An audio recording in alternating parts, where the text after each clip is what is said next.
Bonsoir à toutes et à tous, donc chronique numéro 132. Alors cette chronique, bien entendu, s'intitulera Commémoration des 20 ans des victimes de bombardement de l'OTAN en ex-Yougoslavie ou en Yougoslavie, plus précisément en Serbie.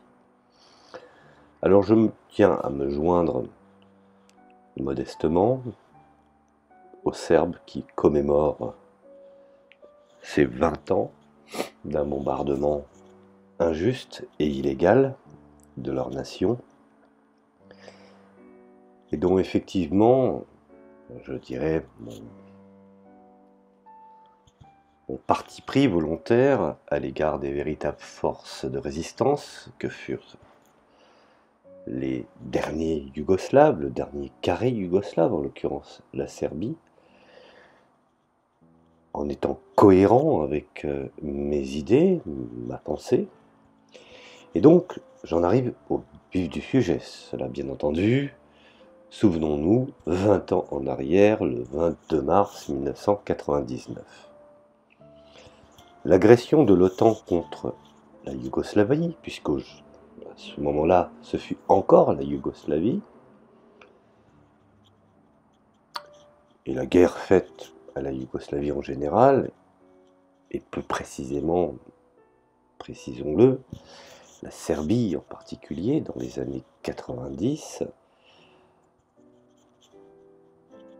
allait donner raison finalement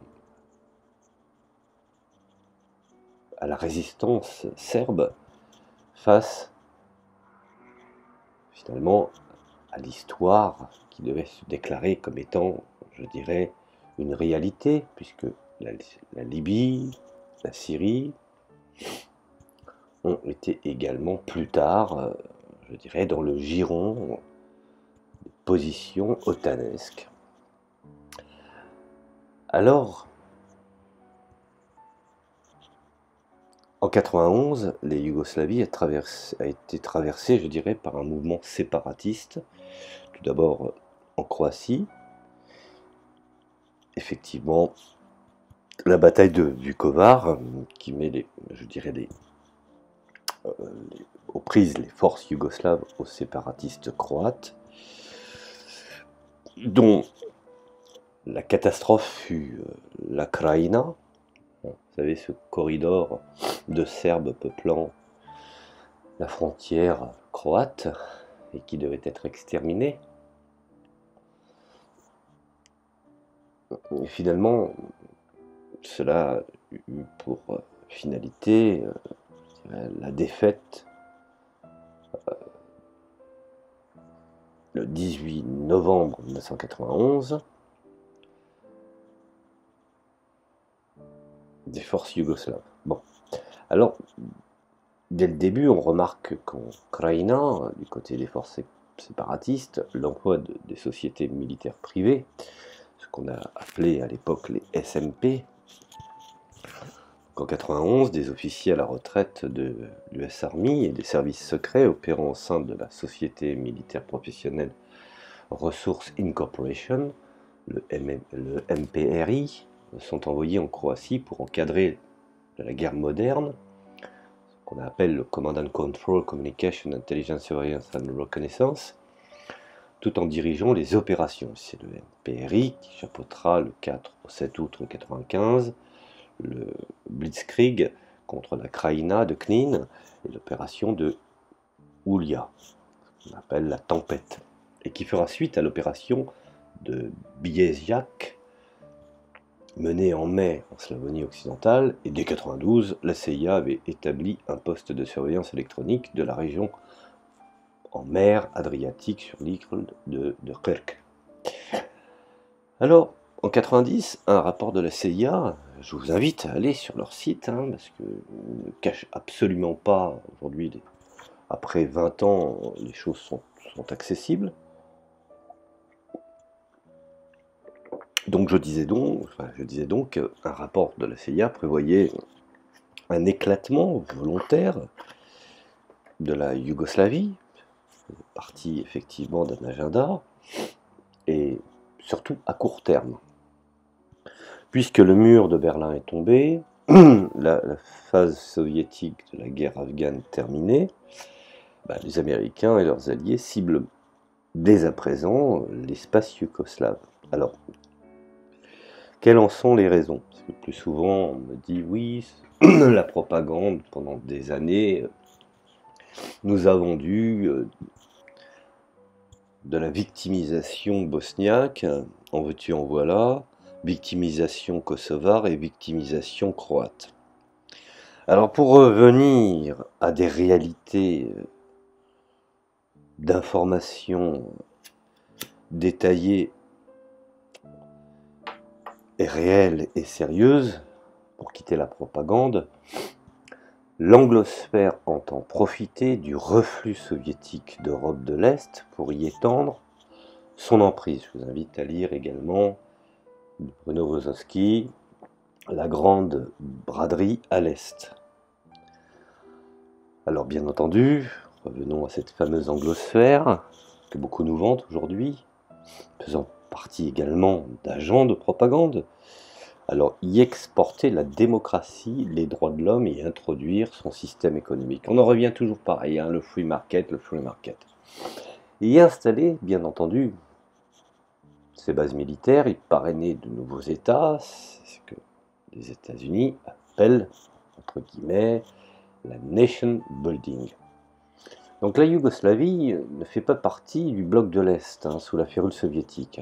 Rappelez-vous, à l'époque de Tito, Tito avait justement coopéré à la fondation de l'ONU et effectivement, avec quelques droits, dont le droit de sortir du territoire pour tout Yougoslave, effectivement, à contrario du pacte de Varsovie qui est lié à Comicom et à d'autres, je dirais, d'autres traités.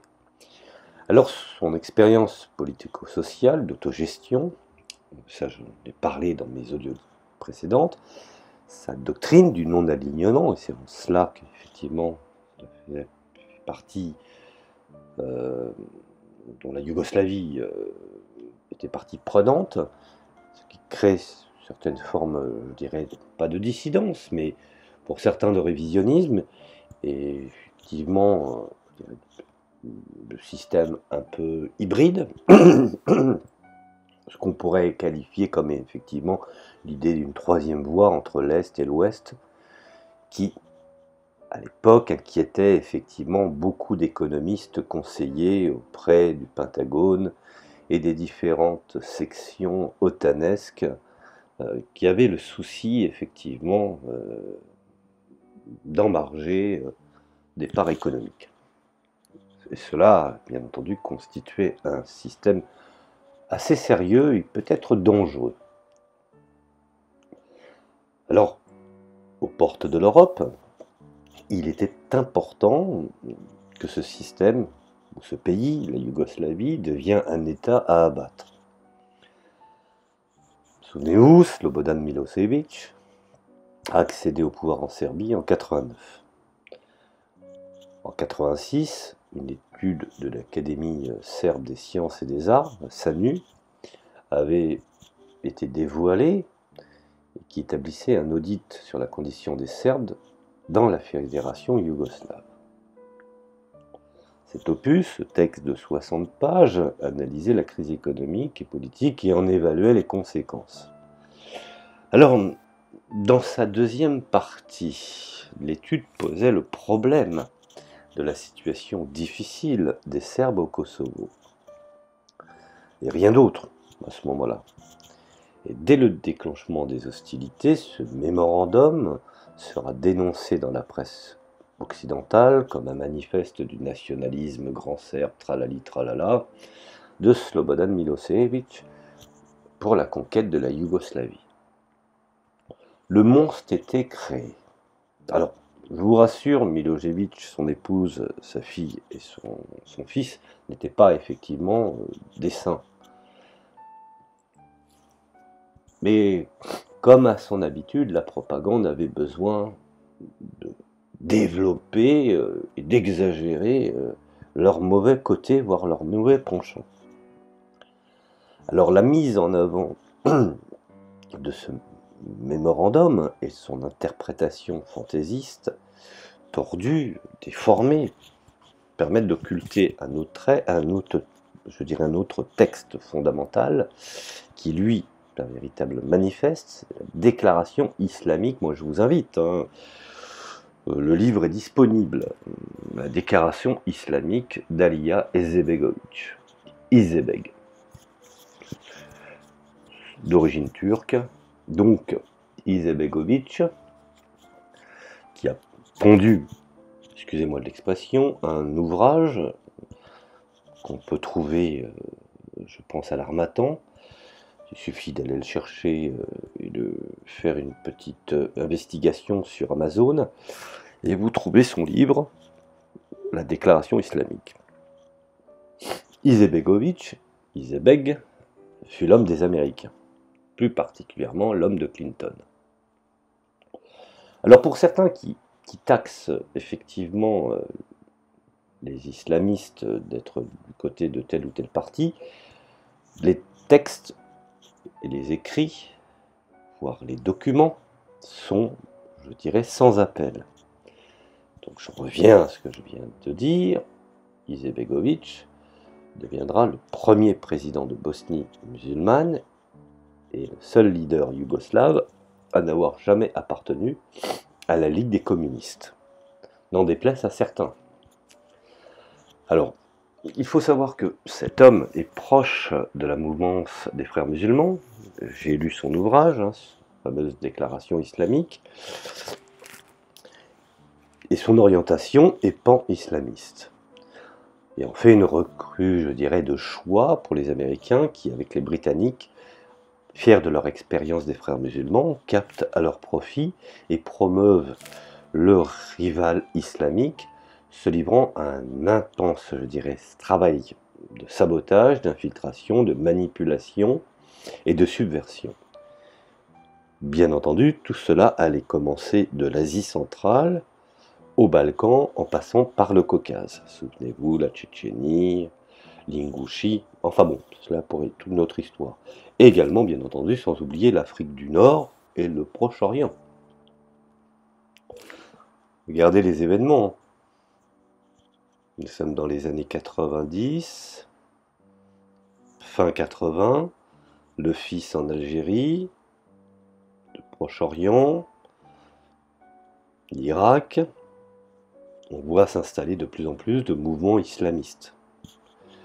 Il suffit d'avoir une lecture historique et chronologique pour s'en apercevoir. Alors les services secrets anglo-américains vont aider et équiper parfois, je dirais fabriquer, les groupes de la mouvance islamique, mis sur orbite à leur profit, bien entendu dénoncés comme terroristes selon l'utilité. C'est un jouet, on l'utilise, on le recycle, on le jette, on le récupère, on le répare, on le remet en scène. En fonction du lieu, de la période, bien entendu, voulue. C'est l'avantage, justement, d'avoir ce que j'appelle un outil en sa possession. Alors, c'est ainsi que les combattants de la liberté, encore un mot qu'on nous vend à tous azimuts, sorte de mot valise, combattants de la liberté afghans, aidés par les services secrets saoudiens et pakistanais de l'ISI, ayant servi contre les soviétiques, contre le régime de Najibullah, qui était un régime, qu'on le veuille, qu'on ne le veuille pas, même si on peut y émettre des critiques, avait permis à la femme de s'émanciper et avait donné des droits pour essayer de créer un État moderne, avec bien entendu les réalités que sont les différents territoires afghans. Alors, vont servir, effectivement, ils vont être recyclés pour servir en Bosnie, voire même au Kosovo. Et ils serviront, bien entendu, comme outils de premier choix sur d'autres théâtres d'opération dans le Caucase. Souvenez-vous, la Tchétchénie, le Daghestan, l'Ingouchie, sans oublier, bien entendu, l'Irak, la Libye, la Syrie. Alors, on On peut suivre ce travail de manipulation islamiste, qu'il soit affublé de l'étiquette Al-Qaïda, ou celle des frères musulmans, ou de Daesh, dans la série de crises, des guerres qui ont affecté ou affectent les points chauds de l'actualité. À chaque fois, bien entendu, tous ces mouvements ont des nouvelles appellations, Nour al-Shams, Jabhat al-Nusra, Ijra wa Takfir, Ansar Din, enfin bon, la liste très longue. Alors, on a vu l'usage fait d'Al-Qaïda et des frères musulmans de ce que l'on a appelé le printemps arabe, par exemple, ce qui finalement, au fond, était un hiver islamiste. Alors, il n'y a pas plus de printemps arabe que de révolution colorée. Tout cela, bien entendu, concourt à une manœuvre et un objectif déterminé. Alors, dans la diversité des lieux et des cas, ces appellations ne recouvrent que des coups de force destinés à changer les régimes. Ensuite, de la façon que l'on a de vernir ou de peindre, cela importe peu. L'important, c'est d'arriver, je dirais, à son objectif. Voire à imposer les intérêts de certains et assurer la mainmise anglo-américaine, entre guillemets, des oligarchies sur les pays cibles. Alors je dis bien entendu la mainmise oligarchique anglo-américaine, parce que le peuple lui-même américain, comme le peuple anglais, est bien entendu né sur le guidon, victime de la crise et des réalités, et ne peut être, je dirais, pris pour responsable dans les choix des gouvernements d'une façon, je dirais, économique, s'étant imposé en possédant les médias, possédant une multitude d'éléments qui leur permettent de pouvoir garantir leur pouvoir. Bon, ceci étant, revenons à la Yougoslavie. Héritier, donc ce pays était héritier du système de Tito, au début des années de la guerre 92 et des premières cessions slovènes et croates. Milošević n'était pas plus communiste que nationaliste, et son qualificatif de national-communisme reste encore aujourd'hui à préciser. Parce que Milošević n'a pas écrit, n'a pas développé des concepts, je dirais, de national-communisme. Il ne fut qu'un cadre parmi tant d'autres d'un système dont effectivement beaucoup ne croyaient plus. Et donc n'a pas plus procédé de la volonté de nuire ou de l'illusion qu'à la science politique. Donc simplement en attaquant, je dirais, la Yougoslavie et la Serbie, ses ennemis devaient faire de lui, par défaut, puisque se défendant, un nationaliste. Voilà, quand on veut jeter l'opprobre sur celui qui se défend et qu'on possède les médias, on a tendance à, je dirais, ternir son image et finalement d'agresser, on en fait un agresseur. Alors c'est à l'époque où leur réunification, donc les Allemands, enfin réunification, le second Anschluss, la consommation de la RDA par la RFA, se voient effectivement les nouvelles, je dirais les nouveaux maîtres de la Mitteleuropa, et l'Allemagne n'a pas oublié effectivement un petit sursaut de vengeance concernant effectivement son allié indéfectible que fut l'État libre d'Ante Pavelić, alias la Croatie. État libre possédant effectivement une partie catholique très ultranationaliste, engagée aux côtés d'Hitler, et la partie musulmane de la division Anchar et Kamad du Moufti de Jérusalem, bien entendu du côté des Allemands. L'Allemagne a la mémoire longue. Alors, quand on parle de Mitteleuropa, j'ai fait un audio précédent là-dessus, expliquant ce qu'est le concept de Mitteleuropa positif et négatif, ce qu'on appelle l'Europe centrale, entre guillemets, d'une façon plus vulgarisée, et des Balkans, qui organisent effectivement, avec l'organisation du traité de l'Atlantique Nord, alias l'OTAN, le transfert de stocks je dirais, d'armement de l'ancienne République démocratique allemande. Les textes sont disponibles hein, concernant effectivement ce déplacement de stock militaire. Alors la RDA, en Yougoslavie, ben, ma foi, ces armes et les nombreux stocks existants de différentes républiques expliquent également la durée et l'intensité du conflit. Puisque les Américains, en cas d'espèce, et les Anglo-Saxons n'avaient pas besoin de sortir des armes de leurs propres usines, elles étaient disponibles dans la dislocation de tous ces États, plus particulièrement, effectivement, le matériel de la RDA. C'est une raison pourquoi, même sur les images d'archives, on peut trouver des casques particuliers de la NVA sur la tête de certains maquisards ou certains soi-disant combattants de la liberté, des kalachnikovs, enfin une multitude de matériel de guerre et de logistique appartenant à l'ancienne RDA. Bon. Alors, comme je viens de le préciser, cela explique l'intensité du conflit. Alors elles rendront, bien entendu, l'embargo sur les armes des belligérants inefficient, voire inefficace. Un embargo, par ailleurs, violé par les partis croates, puisque l'Allemagne et l'intervention du pape ont permis à la Croatie de traverser cet embargo, de le contourner. Sans oublier, bien entendu, la partie bosniaque, puisque les Bosniaques et les Croates furent alliés un temps.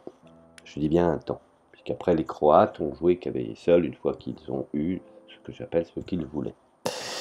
Alors, si on cadre entre les premiers coups de feu en Slovénie en 91 et la chute de Slobodan Milošević en octobre 2000, la guerre de Yougoslavie a duré grosso modo 10 ans.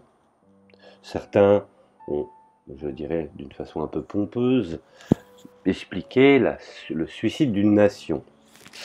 Suicide dont la corde fut fournie par d'autres et dont la situation, je dirais, affective également.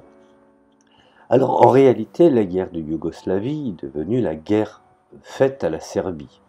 On en revient toujours à la même chose.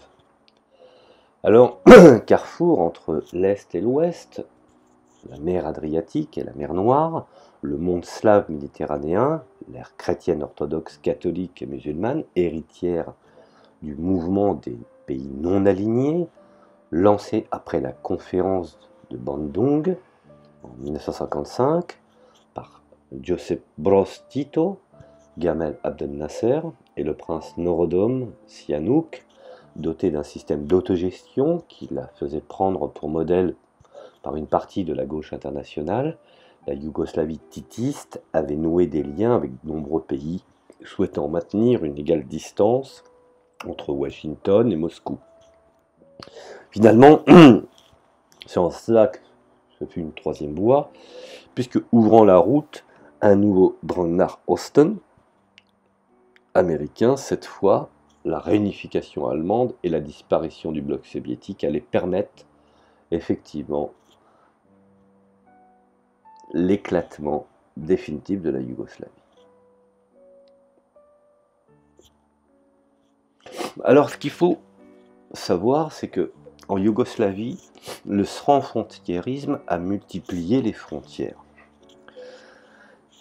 La propagande de l'oligarchie américano-occidentale a présenté les Serbes comme les agresseurs d'autres peuples en Yougoslavie.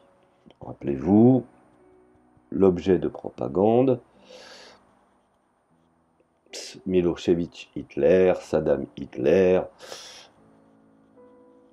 voilà comment on nous a servi la soupe. Alors, bien entendu, il y a une chose qui a été complètement occultée, je dirais, une réalité qui échappe à beaucoup. Alors, ce qu'il faut savoir, c'est que les Serbes étaient non seulement l'élément prépondérant de la fédération yougoslave, mais encore qu'ils peuplaient l'espace depuis des siècles, bien avant la création en 1918 de la première Yougoslavie. Présent en Krajina dès le XVIe siècle, pourvu en terre, donc généralement des paysans, les Serbes s'étaient vus confier par Vienne la mission militaire de garder l'hymne je dirais, de l'Empire austro-hongrois face à l'Empire ottoman. En Yougoslavie, à cheval sur les républiques serbes. Alors, j'ai oublié un petit peu de préciser que la Turquie, qui était en pseudo-neutralité, conspirait tapis dans l'ombre, hein. Bien entendu, membre de l'OTAN, donc je vous passe effectivement son rôle silencieux mais présent. Donc j'en reviens là-dessus, donc sur effectivement la considération géographique, sur les républiques de Serbie, de Bosnie, de Croatie, l'élément serbe et monténégrin, car avant que le Monténégro se sépare de la Serbie, la Serbie, la République serbe de Serbie et de Monténégro. C'est-à-dire en fait, comme son nom l'indique, yougoslave, c'est-à-dire l'État des Slaves. Sans oublier, bien entendu, pour ce qu'il en est du cas d'espèce de la Serbie et du Monténégro, slave orthodoxe, écrivant bien entendu en cyrillique, constituait plus de la moitié d'une population et évaluée en 1991 à 24 millions. Alors l'imbrication des populations en Croatie, la Krajina et Bosnie-Herzégovine allait permettre aux Occidentaux de pousser leurs pions, de déclencher la guerre nécessaire à l'OTAN pour justifier son existence et faciliter son extension. Car, n'oublions pas, le pacte de Varsovie, le Comecom s'effondrant, l'OTAN n'avait plus de justification d'exister. Et cette guerre lui a permis effectivement d'avoir ce motif réel et sérieux d'utilité. Alors, des attentats opportuns à Sarajevo, qui on le sait aujourd'hui, par exemple le marché de Sarajevo, on sait que le mortier n'est pas de la partie serbe, bien de la partie musulmane. Les archives sont là pour effectivement étayer ce que je viens de vous avancer. Des mises en scène médiatisées de massacres qui allaient jalonner les différents stades, des faux charniers, et surtout pour favoriser effectivement la guerre sur le plan du pacte atlantiste. Alors profitant de la faiblesse de la Russie, puisque la Russie de toute façon à l'époque fut dans les mains de Helsinki, ou plus particulièrement des Chicago Boys clintoniens, la Russie ne pouvait pas et ne voulait pas intervenir vers ses anciens frères ou ses anciens alliés. Alors, effectivement, puisque, encore une fois, la Russie déstabilisée par le désordre post-soviétique et le pillage des oligarques, l'OTAN devait fêter ses 50 ans pendant les bombardements de la République fédérale de Yougoslavie. Quel cynisme. Alors après l'éclatement de la fédération, sans susciter de réaction concrète de la partie russe,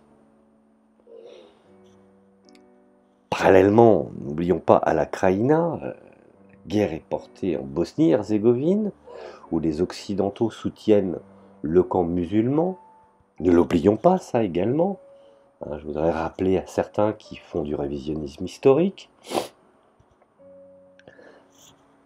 Le camp dit bosniaque, hostile, bien entendu, à l'indépendance bosniaque, favorable au maintien d'une Yougoslavie.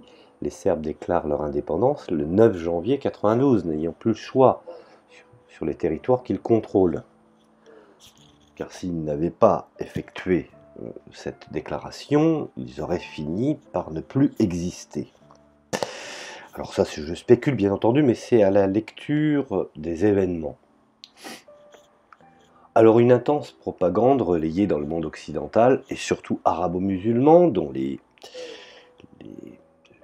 Saoudiens, les pays du Kharij ou les pays du Hijaz, à commencer par l'Arabie Saoudite, vont effectivement de concert, de duo avec le monde occidental, diaboliser d'une part en Occident pour ce qu'il en est de l'OTAN, et d'une part par les canaux saoudiens, le monde musulman diaboliser les Serbes, et les présenter effectivement comme les agresseurs Et après bien des péripéties, cela permettra d'envoyer les casques bleus de l'ONU et d'y introduire des hommes des forces spéciales américano-occidentales et également des combattants de la liberté, comme on nous a refait exactement la même histoire en Libye ou en Syrie, l'armée de Syrie libre, les combattants de la liberté en Libye, qui finalement au fond ne sont que des islamistes, au même titre que Ronald Reagan appelait les combattants de la liberté les talibans.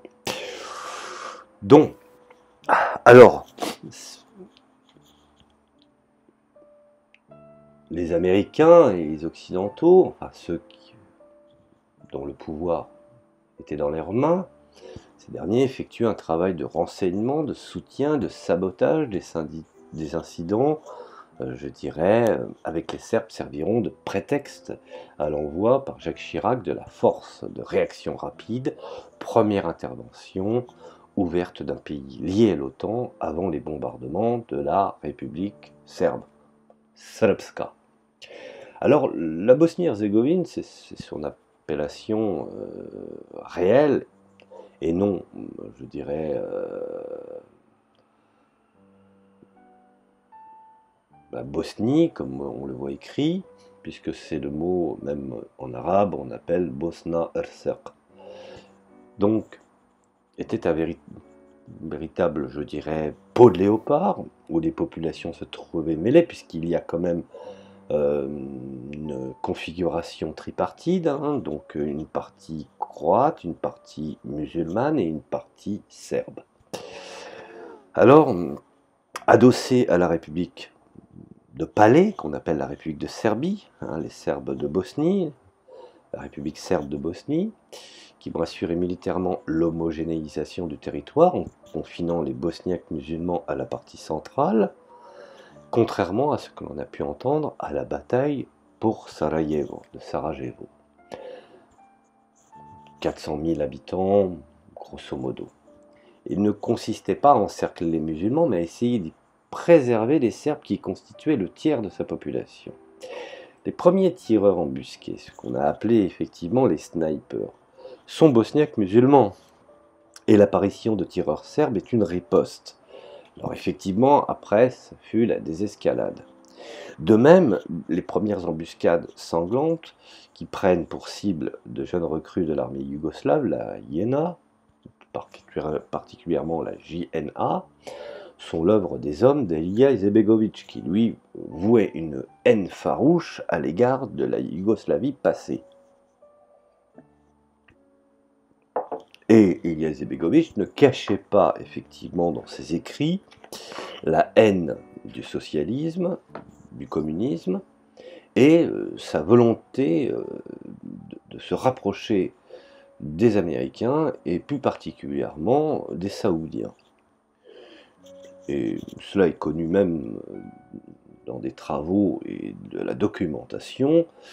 Plusieurs fois, Izetbegović en a appelé directement à l'intervention de la Turquie, de l'Iran et de l'Arabie Saoudite. L'Iran ne fut que finalement la phase de désespoir ou à défaut, puisque les Saoudiens préféraient armer, former avec l'aide des services pakistanais, des islamistes récupérés à droite et à gauche ou recyclés, plutôt que rentrer dans le conflit d'une façon directe. Alors revenons à cette fameuse, je dirais, zone musulmane à Sarajevo, qui s'étend des environs de, je dirais, de Bosnie, qui s'étend plutôt de Mostar aux villes de Tuzla, de Senica, de Bijak, qui deviendra la pointe musulmane à l'ouest. Peu nombreux, je dirais 18% de Croates, qui seront associés aux musulmans dans la fédération croato-musulmane, et ne contrôlent que des poches à l'ouest de Sarajevo, dans le nord et dans le sud, partie de l'Herzégovine aux confins de la Dalmatie. Alors des enclaves musulmanes subsistent à l'est, abritant une usine d'armement, objet d'âpre bataille au sud-est, je dirais, de Sarajevo. Bon, Gorađe sera maintenu dans la zone musulmane grâce à l'appui des SAS britanniques, et plus au nord, l'enclave de Zepa sera conquise par les Serbes en même temps que sa voisine de Srebrenica. Alors la propagande de guerre devait faire de Srebrenica une sorte de nouveau Guernica. On remet en place, d'une façon factuelle, certaines propagandes qui ont, je dirais, peut-être été réelles à une certaine période, puisque Guernica est effectivement un véritable bombardement sur le Pays basque des essais militaires de la Légion Condor allemande. Mais là, en cas d'espèce, c'est utiliser une vérité pour masquer un mensonge. Alors, après avoir pris cette enclave de 30 000 habitants, les soldats de l'armée de la République de Srpska, donc la République de Palais, la République serbe de Bosnie, se seraient livrés à un massacre de 8 000 habitants de l'enclave et auraient été passés par les armes. Et cette présentation n'est pas corroborée par les faits.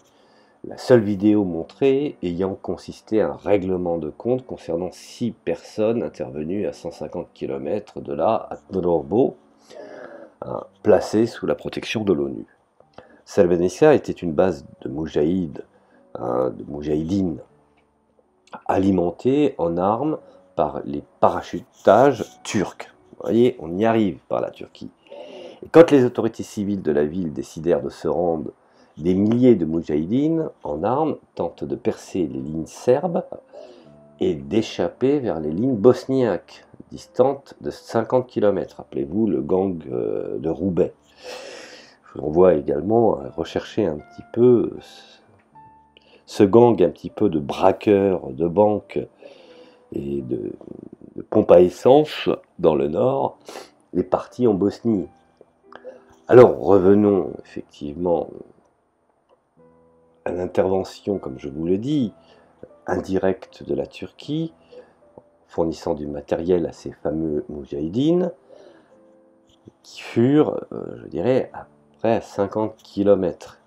Et donc, durant ce mouvement, un certain nombre d'entre eux sont tués. Alors, les Serbes ont publié les noms de leurs propres victimes locales, qui s'élèvent à plus de 3000 personnes, et le massacre de Srebrenica est une opération de guerre psychologique et médiatique qui occulte les tueries opérées par Nasir Orić, retenez bien ce nom, le chef militaire musulman de la place, à l'encontre des habitants et des villageois serbes de l'enclave et des alentours.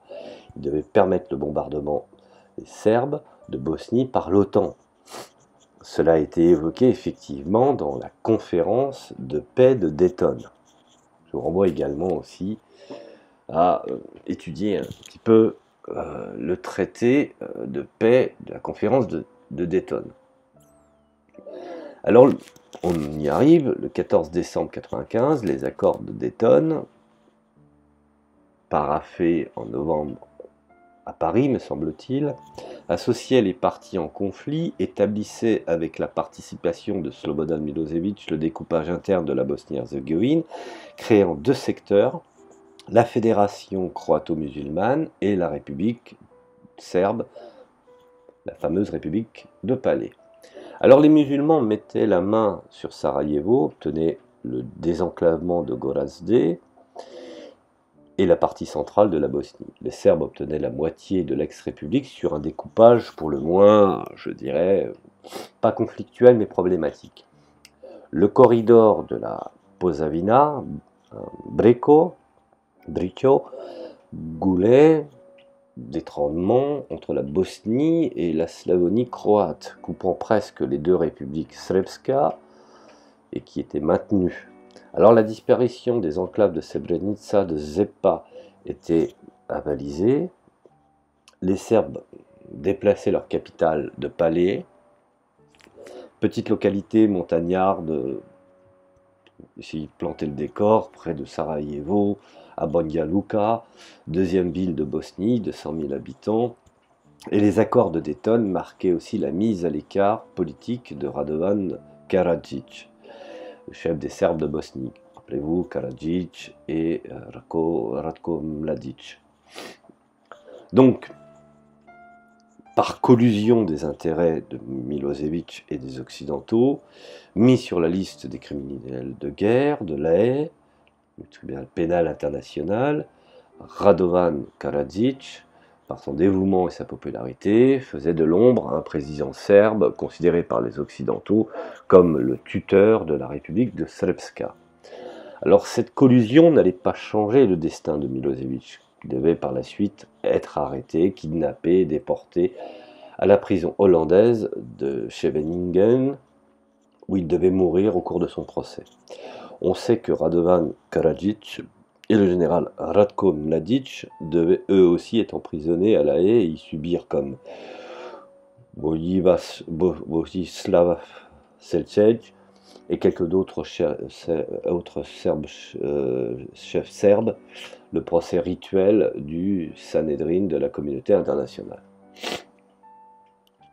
Alors nous en arrivons effectivement à la guerre du Kosovo, le fameux dernier épisode de la Serbie. Premier épisode, destruction de la Yougoslavie. Et le dernier épisode, l'extirpation du territoire, je dirais, originel et historique des Serbes, en l'occurrence le Kosovo. Alors, je voudrais dire que par rapport au détachement de la Slovénie, de la Croatie, de la Bosnie, l'affaire du Kosovo est intervenue très tard, il faut être honnête. Cette intervention dans le processus de démantèlement, je dirais, de la Yougoslavie, ce qui tend finalement à prouver que la conduite de ce processus correspond, je dirais, à un plan par étapes soigneusement élaboré. Je prends par exemple les conférences de Zbigniew Brzezinski vont dans ce sens, puisqu'il reconnaît effectivement que le démantèlement de la Yougoslavie et du Kosovo n'est pas un secret de polichinelle, et qu'effectivement cela concourt à ce qui avait été prévu.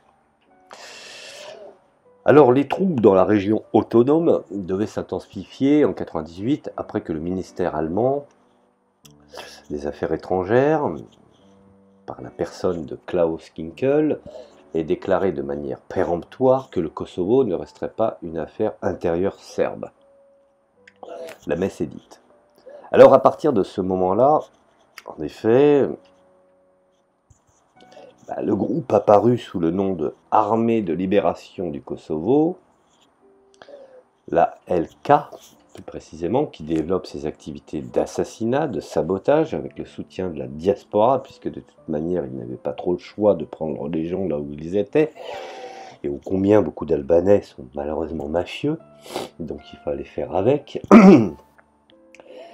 Et donc, soutien surtout extérieur, hein, et quand on sait que quand on dit soutien extérieur, c'est souvent l'argent de la drogue, de la traite des blanches, des casinos ou des bordels, excusez-moi de l'expression, des mentors, des Croates et des Bosniaques musulmans qui passent à une vitesse supérieure en recrutant des centaines d'hommes armés dans la diaspora albanaise, en faisant de l'Albanie sa base arrière.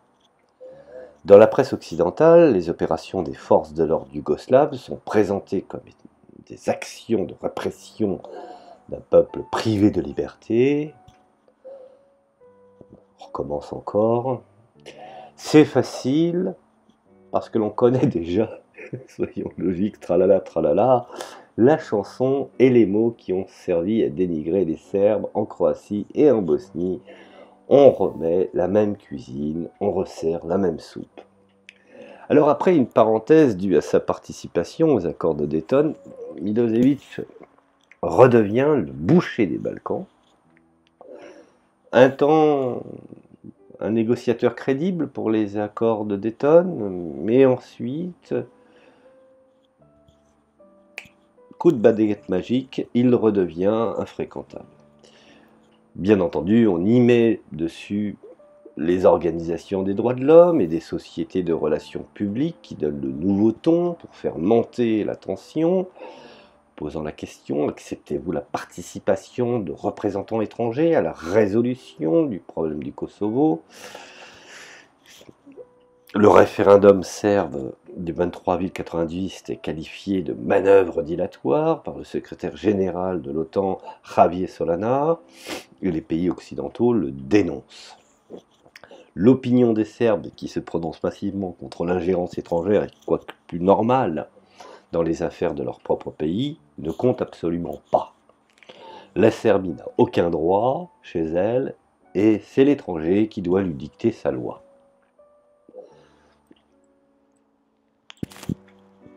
Alors la presse occidentale évite la mise en perspective historique et présente la situation au Kosovo comme la seule conséquence de la politique nationaliste, bien entendu, de Slobodan Milosevic et de la répression serbe. Rien ou très peu de choses sur le rôle des Albanais pendant le régime ottoman, rien sur les exodes serbes pour fuir les persécutions turco-albanaises sous ce régime, comme plus tard lors de la création de la Grande Albanie par les forces de l'Axe. Rappelez-vous, Hitler avait également des forces engagées de son côté, des légions de volontaires nazis. Aucune référence à la Ligue de Prizren, ni au nationalisme albanais, avant même qu'un État albanais n'apparaisse sur les bords du canal d'Otrante. Rien non plus, bien entendu, sur le fait qu'un acte du Congrès américain, un acte pour la paix et la démocratie au Kosovo, tout un programme, apporte au tout début de la guerre yougoslave un soutien sans faille et indéfectible aux séparatistes albanais. Alors dans ce double jeu d'hypocrisie, un soutien tapis dans l'ombre et une condamnation officielle comme étant l'UÇK, étant un mouvement terroriste, mais tout en les finançant de l'autre côté. Qu'est-ce qu'une condamnation finalement au fond? Alors, relayé par les sociétés de relations publiques, les ONG américaines habituelles, vous savez, les ONG, celles dont Poutine a été obligé de fermer leur structure, car il avait l'impression d'avoir dans son propre pays des individus qui conspiraient. Alors, les reportages biaisés présentant systématiquement les Serbes comme des oppresseurs, à force de répéter, à force de manipulation, oppresseurs bien entendu de la minorité albanaise, servent de prétexte à la condamnation de la Serbie par la communauté internationale, et le mécanisme déjà rodé en Bosnie se met en marche. Là, bien entendu, ce ne seront pas les casques bleus des Nations Unies, ce ne seront pas les babysitters, mais des observateurs de l'Organisation de la sécurité et la coopération en Europe, l'OSCE, que Milosevic commet l'erreur d'accepter dans les provinces troublées, et ce sont bien entendu les Américains qui en prennent effectivement les rênes, voire le commandement. On connaît la suite. La délégitimation de la présence des forces de sécurité serbes dans la province, l'annonce par les Américains qu'une catastrophe humanitaire est imminente, la présentation des opérations de police et de l'armée comme des opérations de nettoyage ethnique, et puis, point d'orgue nécessaire à toute la guerre humanitaire, la révélation du massacre de Rakak. Rakak, petit village du Kosovo, 45 corps sont présentés à la presse internationale par le chef de l'OSCE, américain William Walker, comme ceux de villageois tués par les Serbes. Alors, ce qu'il faut préciser, c'est qu'il aujourd'hui, il y a des travaux et des documents qui sont disponibles. On sait qu'une expertise réalisée par une équipe de médecins légistes dirigée par la finlandaise Hélène Ranta, je vous envoie rechercher ces rapports qui sont disponibles, qui aura raison de cette mise en scène des cadavres des membres de l'UÇK tués dans les combats rassemblés et habillés à la hâte par des villageois, faisant fi effectivement des tatouages qui sont liés effectivement à l'UÇK, mais l'émotion provoquée par la médiatisation à outrance du massacre permettra à l'OTAN, encore une fois, rappelez-vous, la manipulation de la fille de l'ambassadeur du Koweït aux États-Unis, ayant vu des bébés tomber à terre et justifiant ensuite une intervention contre l'Irak. À chaque fois, on nous refait la même chose et effectivement, les gens tombent à chaque fois dans le même panneau. Donc cela permettra à l'OTAN de déclencher près de 3 mois de bombardements intensifs de la Serbie et du Monténégro le 24 mars 1999. C'est une des raisons pourquoi aujourd'hui nous commémorons les victimes des bombardements de l'OTAN en Serbie. Bien entendu, tout cela a concouru afin de pénétrer au Kosovo au lendemain des accords de Kumanovo. Bon. Alors, ces accords techniques ne sont pas une capitulation de la Serbie. Hein. Bon, que les choses soient claires là-dessus. Elles sont mises au point dans cette ville de Macédoine, le retrait des forces serbes et l'entrée des forces des Nations Unies, une part substantielle revenant à l'OTAN. Le 10 juin 1999, le Conseil de sécurité de l'ONU adopte la résolution 1244 qui s'invite, je dirais,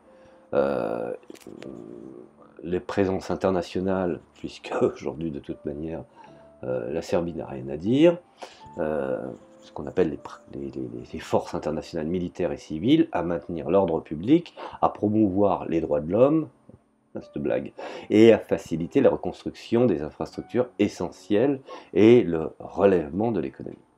Alors déjà positionné, je dirais, en Macédoine, l'OTAN va prendre le nom de Kosovo Force, la KFOR, entrée au Kosovo derrière le général britannique Michael Jackson.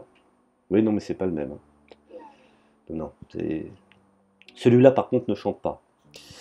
Et la province est divisée en 5 zones d'occupation, attribuées à 5 pays membres de l'OTAN, la France bien entendu, encore une fois, l'Allemagne, qui a quelques vengeances à tirer de son passé, l'Italie, le Royaume-Uni et les États-Unis, de contingent, et un contingent russe qui se frayera un chemin sans être invité ne restera pas bien entendu. Bon, la Russie à l'époque était, je dirais, en embardée. Bon. Alors, le départ en bon ordre des troupes serbes et l'entrée de l'OTAN lâchent les terroristes albanais de l'Utcheka et leur donnent un chèque en blanc pour intervenir, brûler des cathédrales, ostraciser le peuple serbe et finalement soit les assassiner ou les pousser vers la Serbie. Alors, dans la nature de ce qu'entraîne effectivement cet exode que je suis en train de définir, 220 000 Serbes et une bonne partie des minorités non albanaises, parce qu'il faut savoir que le nationalisme ethnique est tellement fort que même les musulmans non albanais ont souffert également, puisqu'ils sont plus minoritaires, peut-être effectivement, ça n'a pas lieu d'en parler, puis ça ne rentre pas dans la doxa établie par les bien-pensants et par, je dirais, ceux qui ont tout intérêt qu'effectivement ce projet aboutisse.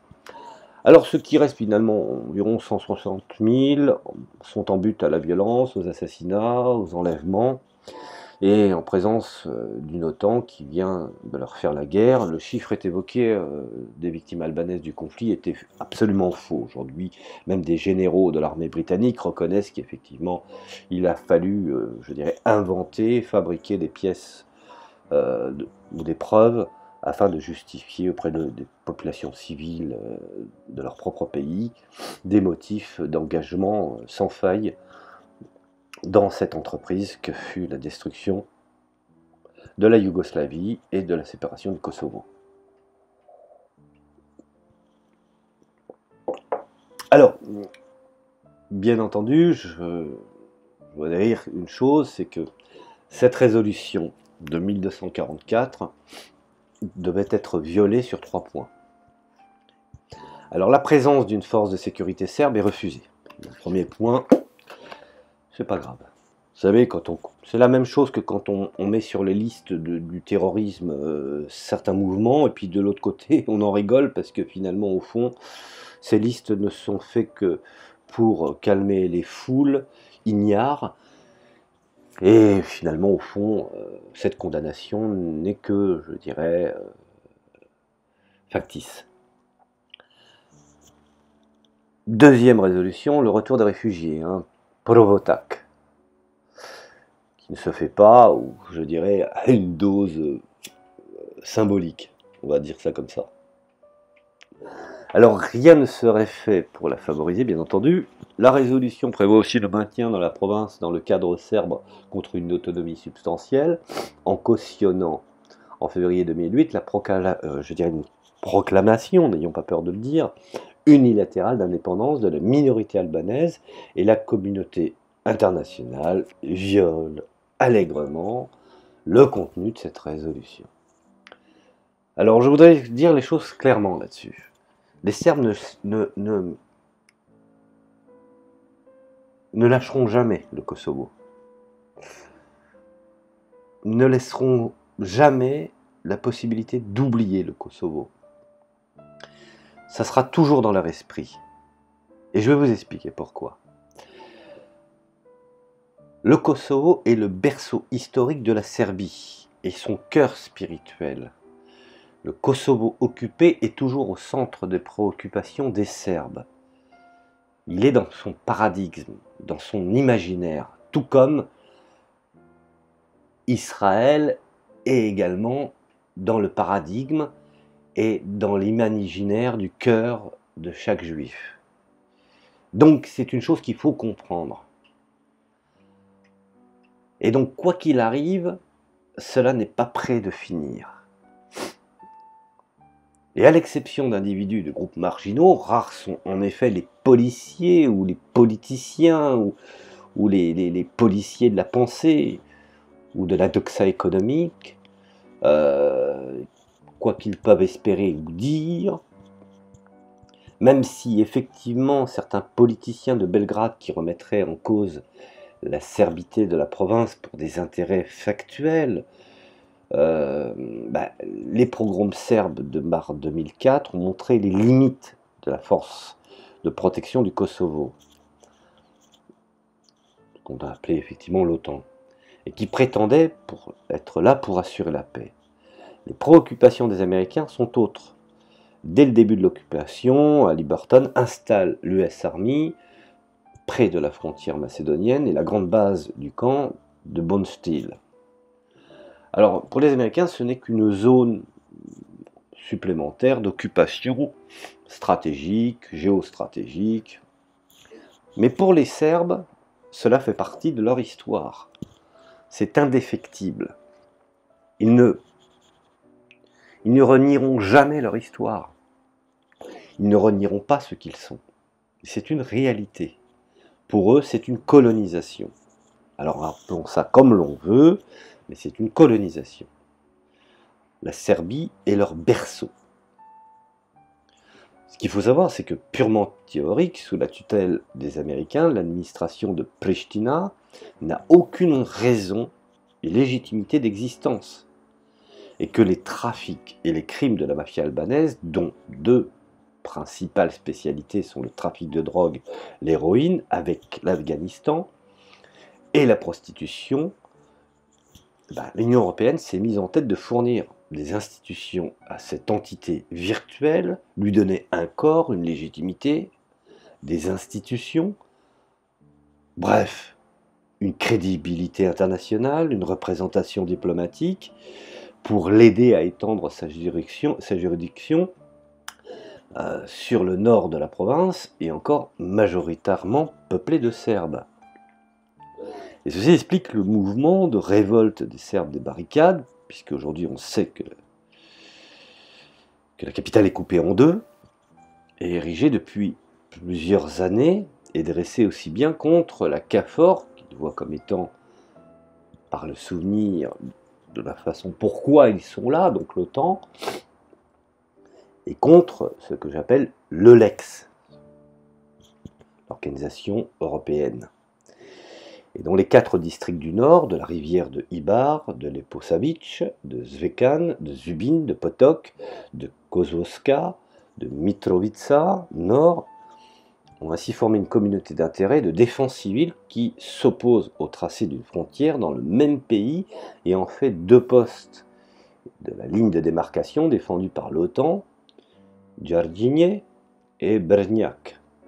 Un enjeu et un défi permanent. Bref, cette chronique s'achève Et je tiens effectivement à m'associer à mes camarades serbes pour l'injustice qui leur a été faite, et dont l'histoire, finalement, au fond, avec le temps et l'apaisement, leur rendra justice. Alors je sais, certains, pour ceux qui ont tendance à avoir une lecture religieuse du conflit, j'essaie d'avoir une lecture, je dirais, juste. Et pour moi, l'important, c'est la justice. Quel que soit l'individu, qu'il soit orthodoxe, qu'il soit musulman, qu'il soit bouddhiste, chrétien, une injustice est une injustice. Et pour ma part, en tant que socialiste, les Serbes ont été victimes d'une injustice, car ils étaient les véritables résistants. Non pas les Bosniaques, non pas les Croates. Il faut être clair là-dessus. Et donc, je réitère mon soutien à l'égard de cette commémoration et je vous remercie de m'avoir écouté sur cette explication peut-être un peu longue, mais qui devait être faite. Merci à vous et je vous dis à la prochaine chronique.